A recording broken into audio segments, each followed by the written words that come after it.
Hello, and welcome to Simply Explained English, the podcast that makes English easy for everyone. I'm Eric. And I'm Lisa.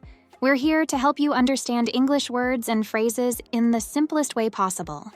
Whether you're just starting out or looking to improve your skills, we will explain the words clearly and give you real-life examples.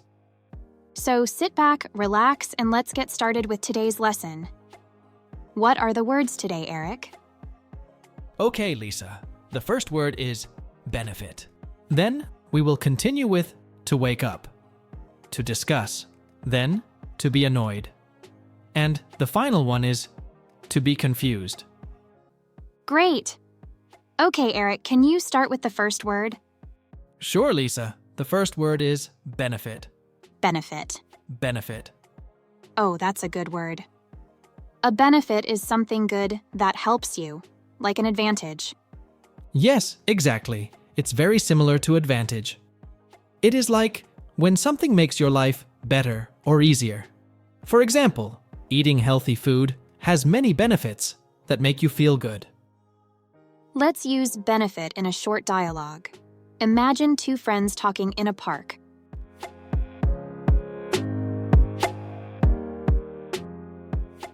Hey Tom, have you started using the new health app I told you about? Yes, I have. It's really great and has a lot of benefits. I am writing down what I eat and how much I exercise. That's good to hear. What benefits have you noticed?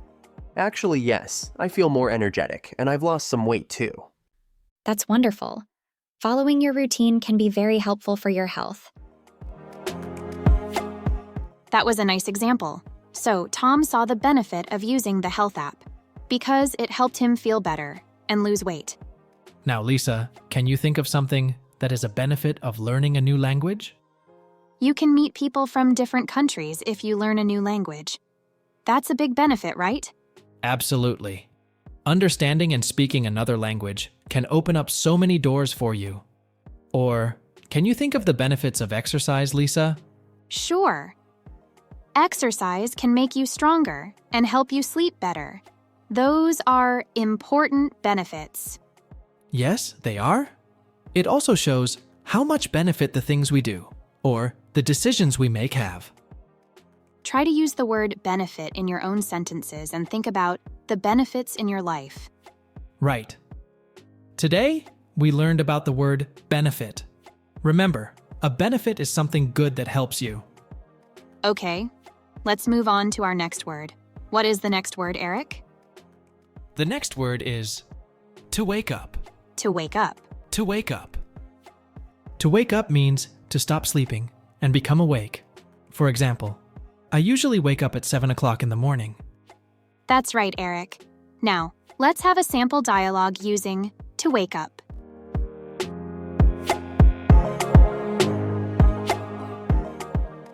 Tom, it's time to wake up. You'll be late for school. Just 5 more minutes, Mom. I'm still sleepy. No, Tom. You need to wake up now and get ready. Breakfast is waiting for you. Okay, Mom. I'm waking up now. In this dialogue, the mother tries to wake up her son Tom so that he will not be late for school. Yes, and Tom wants to sleep a little longer, but his mother wants him to wake up and get ready for the day. Eric, what time do you usually wake up in the morning? I usually wake up around 6:30 a.m. How about you, Lisa? I wake up a bit later, around 7:30 a.m. Do you find it easy to wake up in the morning? Not always. Sometimes I feel very sleepy and want to stay in bed longer. But I know I have to wake up and start my day. What helps you wake up in the morning, Lisa? I find it very useful to set an alarm and put my phone away from my bed. When the alarm goes off, I have to get out of bed to switch it off, and this helps me to wake up. That's a smart idea. It makes you get up and really wake up. Do you use the sleep button? Sometimes. On weekends, I might press the snooze button once or twice. What about you, Eric? How do you wake up early? I drink a big glass of water before I go to bed. It helps me wake up early and feel energetic. Interesting. Drinking water is a good tip. It seems healthy and helpful for waking up. Exactly, Lisa. Okay, we learned that waking up is a very simple but important part of our day, and there are many different ways to do it. Right, Eric. Waking up early can be easy for some people and hard for others. But it's important to find which ways are best for you. Well said, Lisa. Thanks for the great conversation about to wake up, Eric. You're welcome, Lisa. Now, let's move on to the next word.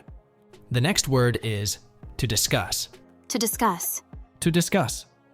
Great word, Eric. To discuss is a verb that means to talk about something with someone, to share information or opinions. It's a way to share your ideas about something. Exactly, Lisa.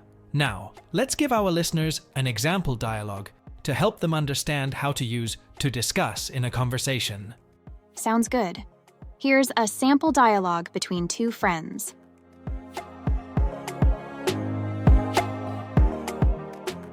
Hi, Sarah. Do you have a minute to discuss our plans for the weekend?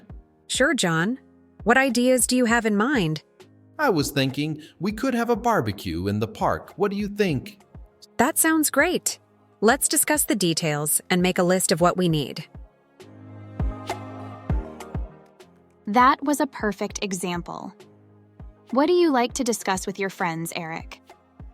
I love to discuss movies. Talking about the story and the characters is always fun. How about you, Lisa? I enjoy discussing books. It's interesting to share opinions on different stories.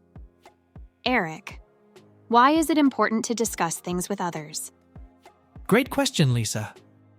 It's important to discuss it because it helps us understand different opinions, and it can also teach us new things. What do you think, Lisa? I agree, Eric. Discussing also makes our relationships strong. It's a way to connect with other people by talking and listening. Eric, can you think of any other situations where people might need to discuss something? Well, students often discuss their homework or projects with classmates. Families might discuss their weekend plans or household chores. Those are good examples, Eric. Or, friends might discuss their hobbies like books or movies they enjoy. True. Discussing is a big part of our daily lives and relationships. It sure is. Thanks for explaining the word to discuss, Eric. I think our listeners will find it helpful. I hope so, Lisa. Let's move on to the next word. It's to be annoyed. To be annoyed. To be annoyed. What does to be annoyed mean, Eric? To be annoyed means to feel bothered or upset because of something or someone.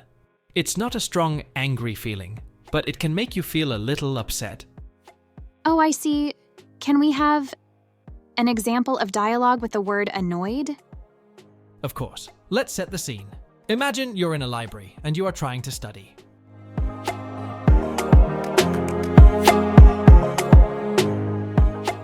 Why are you talking so loudly? It makes me really annoyed. I'm trying to study here.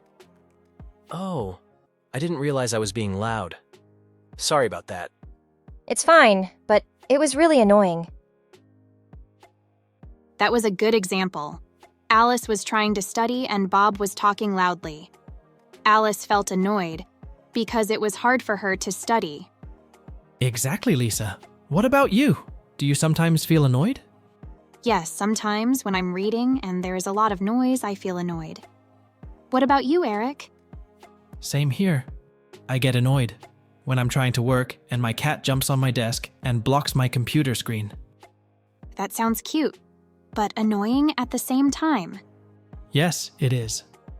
So, annoyed is used to express that something or someone is making us feel slightly upset or irritated. Also, it's not just about what others do. Situations can make us feel annoyed too. Correct. It's important to express anger calmly and politely, as Alice did in our example. Definitely. Well, that's all for today's word, to be annoyed. Thanks for explaining, Eric. No problem, Lisa. Thank you all for listening. Remember, feeling annoyed is normal, but how we handle it makes a difference. Let's move on to our last word. What is the last word, Eric? The last word is to be confused. To be confused. To be confused. To be confused means to be unsure or unclear about something. When you are confused, you don't fully understand what is happening or what someone is saying. That's right, Eric. For example, you might say, I'm confused about the directions to the park.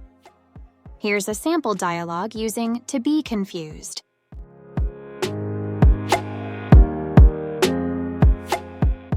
Hey Mary, what would you like to order? I'm confused by the menu. There are so many options. What do you recommend? Yes, it makes me confused as well, but I know what I will eat. The spaghetti carbonara is my favorite. That sounds good. I think I'll try that. Thanks for helping me decide. That's a great example, Lisa. It shows how someone can be confused when there are too many choices. Definitely. It's common to feel confused in situations like that. Hey, Eric, have you ever been confused by something recently? Actually, yes. I was trying to set up my new phone yesterday, and I got really confused by all the different settings and options. Oh, I know what you mean. Technology can be so confusing sometimes. What did you do? I asked my friend for help. She's really good with technology and explained things to me clearly. That's a great solution.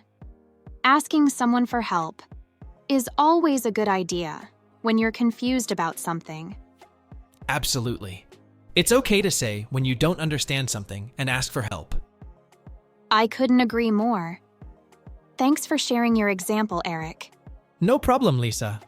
I hope our listeners find this explanation of to be confused helpful.